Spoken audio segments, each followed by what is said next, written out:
Welcome everybody. Today we'll continue the series on the first letter to the Church of Corinth. In the last video we found out that there was a discussion going on about whether or not to eat meat that was sacrificed to idols. Despite the fact that Paul thinks you can eat anything, his point of view is that one should adjust to the one who struggles with that. In chapter 9 we see that Paul takes the discussion to a deeper level. He wants to talk about rights, and he lets the church think about it. Because in such a discussion the following thought may come forward quickly. As a Christian, I'm free from the law and from the power of idols, so I've got the right to eat whatever I want.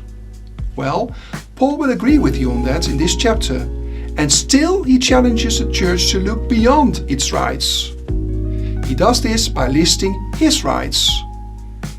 He's allowed to eat the meat he wants. He's allowed to bring women into his team while traveling. And he's allowed to ask the church for money for his spiritual ministry. Paul makes it very clear that because he's an apostle and because he had seen Jesus and therefore had directly been given a ministry and calling from Jesus as well, he has specific rights that are in effect. Because of the work that's been done by him in the church, rights mentioned in the Old Testament are also in effect. Now Paul's message is subsequently that he makes an example of himself. Because of the church, he has namely not made use of his right to receive wages. Because of the church, he has chosen to be self-sufficient, so the church was able to use the money, for example, for the many poor people of Corinth. Now you may wonder what motivates Paul to refrain from his rights, like having the right to a possible salary. You can read his own answer from verse 19 onwards. In short, it's his passion for the gospel.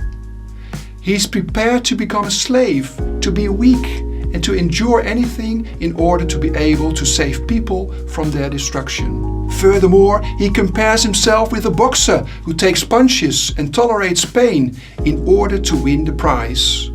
To him, this prize is the glory of God. Paul loves Jesus so much that he's willing to do anything for him. You could almost say that a smile on Jesus' face is good enough for Paul to withstand anything.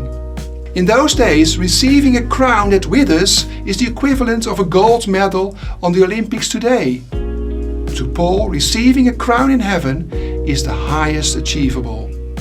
The third reason why Paul remains so purpose-driven and keeps denying himself a lot of things has to do with the real danger of morally crumbling down if we no longer fully go for Jesus. When, for example, King David decided to fight no longer, the situation with Bathsheba occurred. If we as Christians no longer fully go for God, then other things will automatically ask for attention where our passion is concerned. Paul is thus purposefully working for God in order to keep this from ever happening.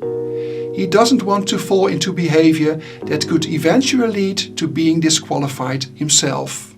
Instead of focusing on the rights, Paul hopes they will focus on Jesus and his work of salvation. I hope you and I learn from Paul and will think and act from the same focus and purposefulness.